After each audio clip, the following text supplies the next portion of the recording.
केंद्रीय गृहमंत्री अमित शहा आज संध्याकाळी पुण्यामध्ये मुक्कामी असणार आहे। शनिवारी सकाळी पुण्यासह पुण्यामध्ये गृह विभागाची महत्त्वाची बैठक आहे।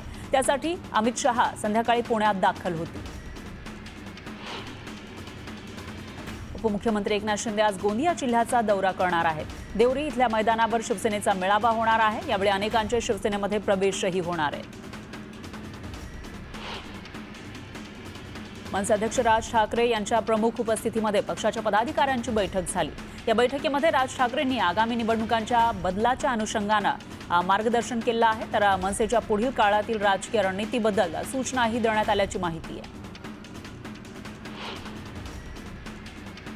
सोलापूर महापालिकेचे नवे आयुक्त म्हणून डॉक्टर सचिन ओंबासे यांनी पदभार स्वीकारला। पालिकेमध्ये येणाऱ्या नागरिकांना भेटून त्यांच्या समस्या सोडवण्याचा प्रयत्न करू असं आश्वासन त्यांनी यावेळी दिलं। धाराशिवचे जिल्हाधिकारी सचिन ओंबासे यांची सोलापूर महानगरपालिकेच्या आयुक्तपदी बदली झाली आहे। दरम्यान जिल्हाधिकाऱ्याची झालेली बदली मी रद्द करून आणतो असं प्रताप सरनाईक यांनी म्हटलं होतं। त्यांच्या या वक्तव्याची चर्चा रंगली आहे। पालकमंत्री प्रताप सरनाईक यांनी तुळजाभवानी मंदिरात जाऊन गाभाऱ्याची पाहणी केली। यावेळी तुळजाभवानी मंदिरातील गाभारा मोठा करण्याबाबत जो निर्णय होईल तो मान्य करा अशा सूचनाही त्यांनी पुजाऱ्यांसह अधिकाऱ्यांना दिल्या। वाशिमच्या कारंजा तालुक्यातील समृद्धी महामार्गावर अपघात झाला आहे। भरधाव कार समोर अचानक नीलगाय आली, त्यामुळे कारचा भीषण अपघात झाला। यामध्ये कारमधील एक जण गंभीर जखमी झाला, तर कारच्या धडकेत नीलगायीचा मृत्यू झाला। जिल्हाधिकाऱ्यांना उठसूट मंत्रालयामध्ये बैठकीसाठी बोलावणाऱ्या मंत्र्यांना सीएम फडणवीसांकडून चाप लावण्यात आलाय। आता दूरदृश्य प्रणालीद्वारेच उपस्थित राहण्यास मुभा मिळणार आहे। लोकसभेपासून ते महापालिकेपर्यंत 2 पंचवार्षिकमध्ये काँग्रेसच्या शहर शाखेला लक्षणीय कामगिरी करता आलेली नाहीये। पण अपयश बाजूला ठेवत काँग्रेसनं महापालिकेच्या आगामी निवडणुकीसाठी कंबर कसली आहे। विधानसभा मतदारसंघनिहाय निरीक्षकांच्या नियुक्त्या करण्यात आल्या आणि त्यांना पदाधिकारी कार्यकर्त्यांच्या बैठका घेण्याचे, संघटन वाढवण्यावर भर देण्याचे आदेश देण्यात आले। राज्य सरकारनं ऊसाच्या FRPचे 2 टप्पे केल्याच्या विरोधात शेतकरी नेते राजू शेट्टींनी मुंबई उच्च न्यायालयामध्ये दाखल केलेल्या याचिकेवरील सुनावण्या आणि वाद प्रतिवाद अखेर थांबलं। आता हे प्रकरण न्यायालयानं अंतिम निकालासाठी राखून ठेवलंय। राज्यातील ऊस उत्पादकांच्या निकालाकडे डोळे लागले।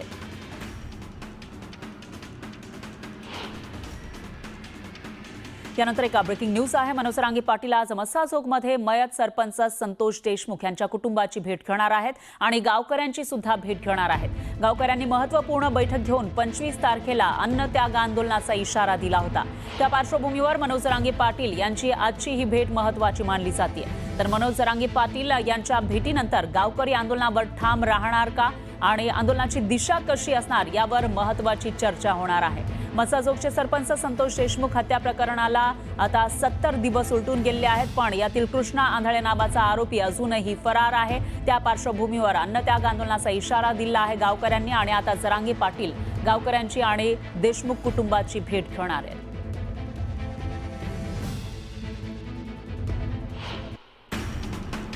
भुसावळ रेल्वे स्थानकावर निदर्शनं करण्यात आली। लोको पायलट याच्या आरोग्याच्या तक्रारी लक्षात घेता कामकाजाच्या वेळेमध्ये कपात करावी यासह विविध मागण्यांसाठी हे आंदोलन करण्यात आलं। यावेळी लोको पायलट यांच्याकडून रेल्वे प्रशासनाला निवेदनही देण्यात आलं।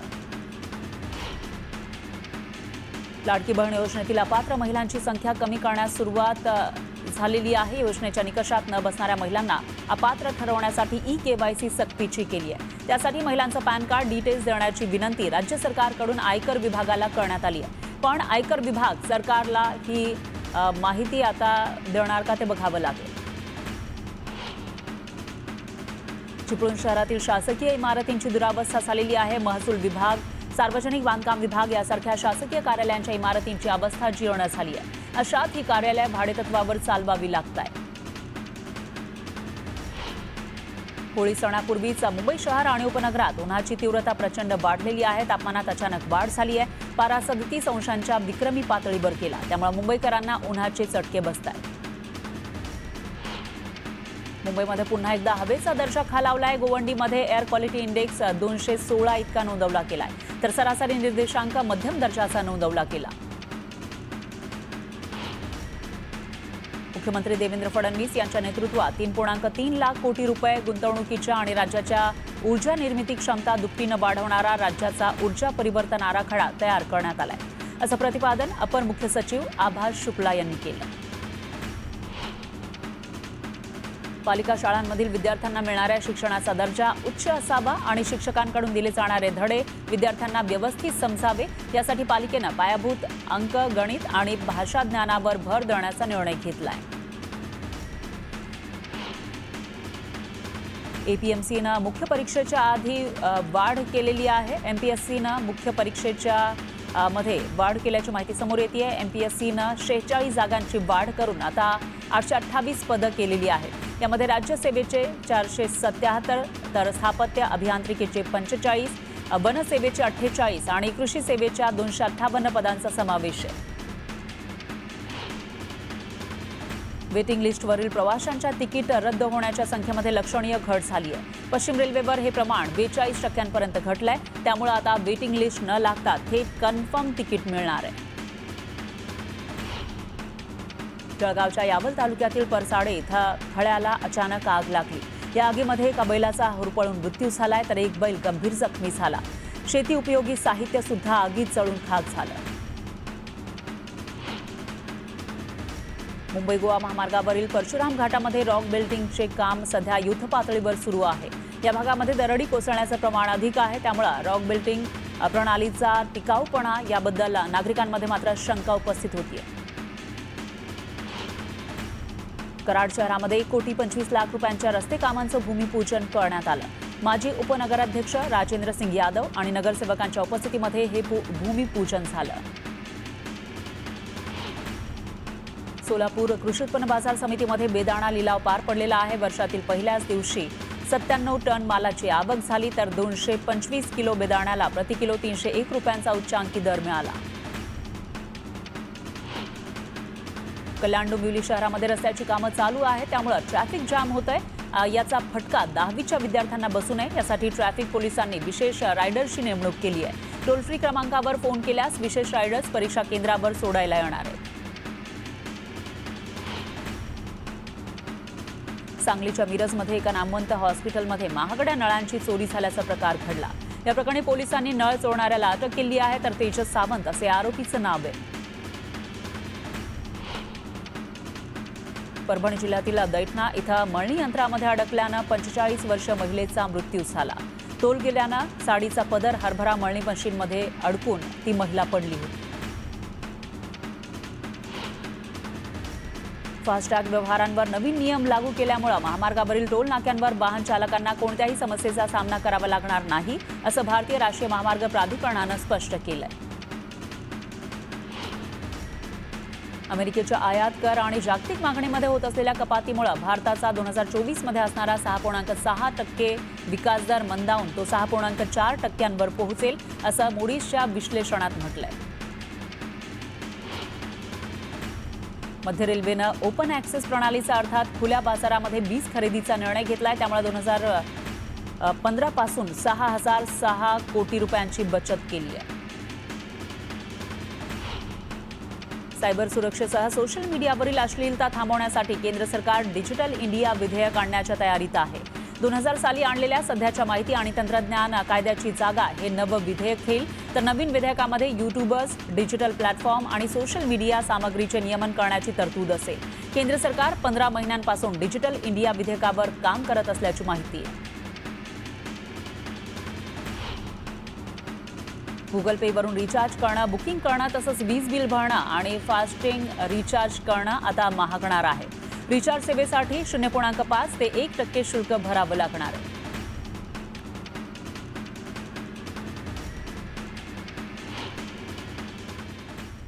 यानंतर बातमी आहे परीक्षेची. राज्य माध्यमिक आणि उच्च माध्यमिक शिक्षण मंडळातर्फे घेण्यात येणारी 10वीची परीक्षा आजपासून सुरू होतीये.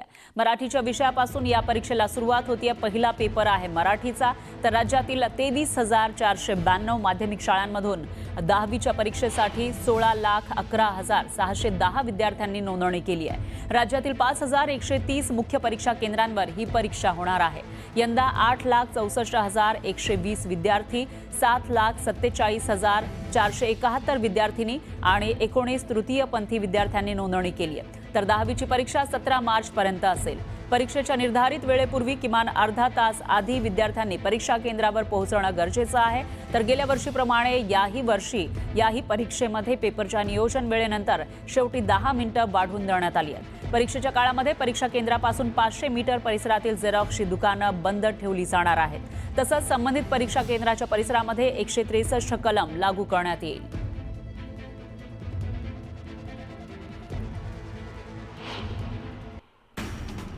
देशात नागरिकांच्या हाताला काम मिळत असलं तरी ते त्यांच्या एकूण पगारातील 39% रक्कम कर्जाचे हप्ते फेडण्यासाठी आणि 32% रक्कम रोजच्या आवश्यक खर्चासाठी आणि 29% रक्कम ही कपडे खरेदी तसंच मनोरंजन आणि इतर खर्चासाठी वापरली जात असल्याचं अहवालातून समोर आलंय.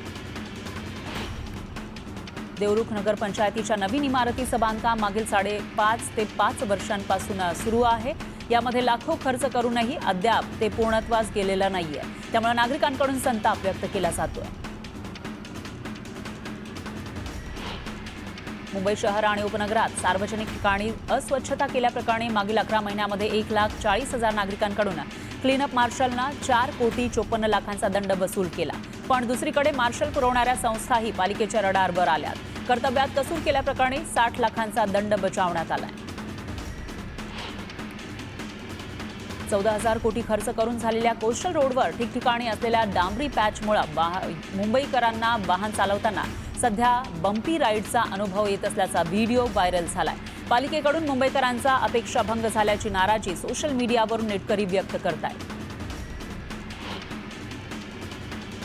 वातावरणातल्या बदलामुळे मासळीचं प्रमाण खूप कमी झालं आहे. त्यामुळे मच्छीचे दर वाढल्यानं खवय्यांच्या खिशाला फटका बसतोय. मच्छीच्या वाढत्या दरामुळे सुक्या मासळीचा दर वाढलाय. मुंबई नागपूर राष्ट्रीय महामार्गावर गोदावरी रुग्णालयाजवळ रेल्वेच्या उड्डाण पुलाजवळ डंपर उलटला. डंपरच्या अपघातामुळे महामार्गावरील वाहतूक विस्कळीत झाली होती.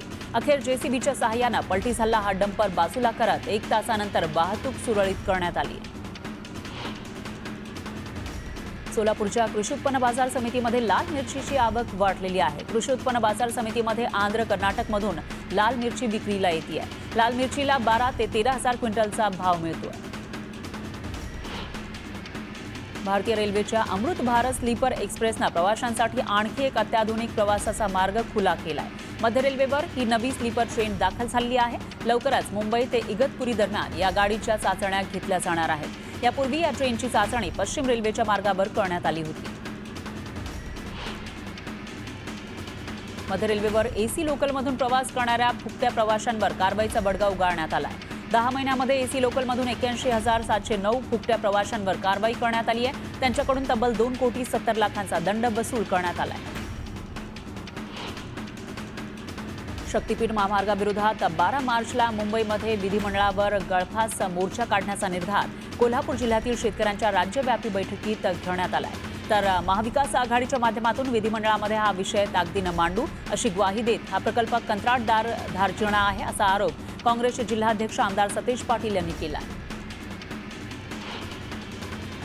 पुन्हा एकदा वातावरणात मोठा बदल झालेला आहे. हवामान विभागाकडून देशातील तब्बल 13 राज्यांमध्ये मुसळधार ते अतिमुसळधार पाऊस होऊ शकतो असा इशारा देण्यात आला. बंगालच्या उपसागरात चक्रीवादळ निर्माण झालं आहे. या चक्रीवादळामुळे पुन्हा एकदा देशामध्ये जोरदार पाऊस पडण्याची शक्यता आहे.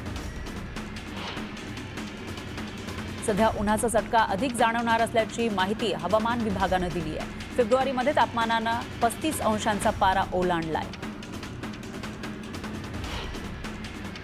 जागतिक स्तरावर 81 लाख मृत्यू वायू प्रदूषणामुळे होत असल्याचा धक्कादायक प्रकार समोर आलाय. त्यातील 25% जास्त म्हणजेच 20 लाखांपेक्षा जास्त मृत्यू भारतात होत असल्याचं अर्थ ग्लोबलच्या अहवालातून समोर आलंय. सिंहगड रस्ता परिसरामध्ये जीबीएसचा उद्रेक झाल्यानंतर महापालिकेनं पाणी तपासणी मोहीम हाती घेतली आहे. या परिसरातील पाण्याचे नमुने तपासणीसाठी विविध ठिकाणी पाठवण्यात आले आणि यातून महापालिकेचं पाणीही पिण्यास अयोग्य असल्याचं समोर आलंय. सिंहगड रस्ता परिसरातील 70 पाणी नमुन्यांमध्ये जीवाणूंसह विषाणू आढळले. होळीनिमित्त कोकणवासियांसाठी विशेष रेल्वे गाड्या सोडल्या जाणार आहेत. त्यासाठीची रेल्वे तिकीट आरक्षित करण्यासाठी लगबग सुरू आहे. मध्य आणि कोकण रेल्वे मार्गावरून विशेष रेल्वे गाड्या चालवण्याचं नियोजन करण्यात आलंय. समृद्धी महामार्गावरील नागपूर मुंबई थेट प्रवास केवळ 8 तासामध्ये करण्याचं स्वप्न आता पूर्ण होणार आहे. इगतपुरी आमणे हा मार्ग लवकरच सेवेमध्ये येणार आहे. 10 मार्चपर्यंत अंतिम टप्प्यातील काम पूर्ण करण्याचं MMRDAनं नियोजन केलंय. राज्यात ग्रामीण गृहनिर्माण अंतर्गत 100 दिवसीय महाआवास अभियान राबवलं जात आहे. 10 लाख घरकुल लाभार्थ्यांना 450 कोटींचा पहिला हप्ता मिळणार आहे. 5,000 लाभार्थ्यांना घरकुल योजनेसाठी जागा मिळणार आहे. सिडकोच्या सोडतीमध्ये ज्या 1,881 अर्जदारांना त्यांच्या पसंतीप्रमाणे घर मिळालेले नाही, अशांसाठी सिडकोनं यापुढील सोडतीमध्ये संबंधित अर्जदार अर्ज शुल्क न भरता सहभागी होऊ शकतील असा पर्याय उपलब्ध करून दिला. या अर्जदारांना नव्या सोडतीमध्ये सहभागी होण्यासाठी नव्यानं अर्ज करण्याची तसंच शुल्क भरण्याची गरज भासणार नाही.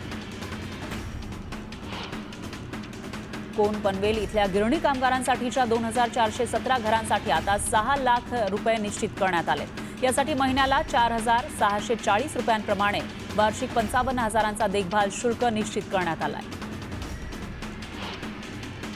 आरटी अंतर्गत होणाऱ्या 25% प्रवेश प्रक्रियेसाठी मुंबईतून 5,000 पेक्षा जास्त विद्यार्थ्यांची निवड झाली आहे. निवड झालेल्या विद्यार्थ्यांचा प्रवेश 28 फेब्रुवारीपर्यंत निश्चित करावा असं आवाहन जिल्हा परिषद प्राथमिक शिक्षण विभागाकडून करण्यात आलंय. राज्यातील प्राथमिक आणि माध्यमिक शाळांमध्ये कार्यरत असलेल्या टीईटी परीक्षा न दिलेल्या शिक्षकांची तातडीनं माहिती देण्याचा आदेश देण्यात आलाय. भाजपचे आमदार प्रशांत बंब यांनी सर्व शिक्षणाधिकाऱ्यांना पत्र लिहून संबंधित शिक्षकांची यादी मागवली आहे. मुंबई गोवा महामार्गाला नवीन डेडलाईन देण्यात आली आहे. राज्याचे सार्वजनिक बांधकाम मंत्री शिवेंद्रसिंगराजे भोसले यांनी गुरुवारी मुंबई गोवा महामार्गाच्या रखडलेल्या कामाची पाहणी केली. यावेळी त्यांनी मुख्यमंत्र्यांच्या सूचनेनुसार या महामार्गाचं काम गणेशोत्सवापूर्वी होणार असल्याचं सांगितलं. वसई विरार शहरातील वाहतूक कोंडीची समस्या सोडवण्यासाठी 4 रेल्वे उड्डाणपूल बनवण्याचं आश्वासन देण्यात आलं होतं. पण निवडणुका संपताच फक्त 2 रेल्वे उड्डाणपुलांवर वसईकरांची बोलवण करण्यात आली आहे. त्यानुसार आता नालासोपारामधील अलकापुरी आणि ओसवाल नगरी या 2 उड्डाणपुलांनाच रेल्वेनं मंजुरी दिली आहे. आर्थिक तोट्यातून सावरण्यासाठी पीएमपी प्रशासन दरवाढीसह अन्य महत्त्वाचे निर्णय घेणार आहे. त्यामध्ये प्रवासाचे टप्पे कमी करणं, कर्मचाऱ्यांची भरती न करणं आदींचा समावेश आहे. तर तिकीट दरवाढीला विरोध होऊ शकतो, त्यामुळे पीएमपीनं गुप्तता पाळली आहे. सातारा शहरातील मध्यवर्ती ठिकाणी असलेल्या तब्बल 7 वर्ष जुन्या बसस्थानकाची पुनर्बांधणी लवकरच होणार आहे. पुढील 2 महिन्यांमध्ये एसटी बसस्थानकाचे बांधकाम सुरू होईल आणि नव्या रचनेमध्ये 8 ते 20 प्लॅटफॉर्म उभारले जाणार आहेत. त्यासाठी 15 कोटींचा निधी मंजूर झाला आहे.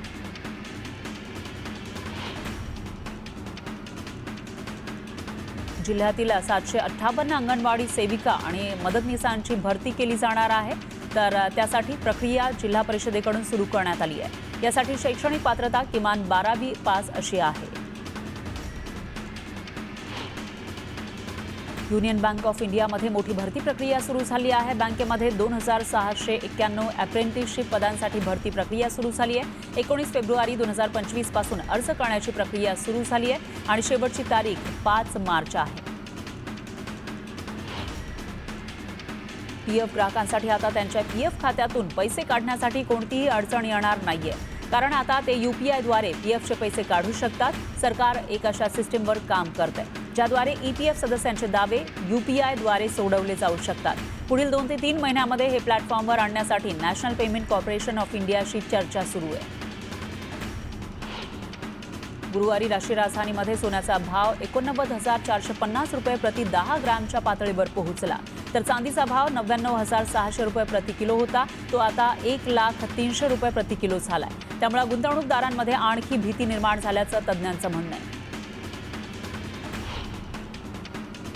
रत्नागिरीच्या वैभवामध्ये भर घालणाऱ्या थिबा पॅलेस इथे 3D मल्टीमीडिया शोचं काम पूर्ण झालंय. लेझरच्या माध्यमातून अत्याधुनिक प्रोजेक्टरवरून थेट थिबा पॅलेसच्या 29 मीटर स्क्रीनवर राष्ट्रपुरुषांची गाथा आणि महाराष्ट्राचे आराध्य दैवत छत्रपती शिवाजी महाराज यांचा इतिहास दाखवला जाणार आहे. लवकरच याचं लोकार्पण केलं जाईल.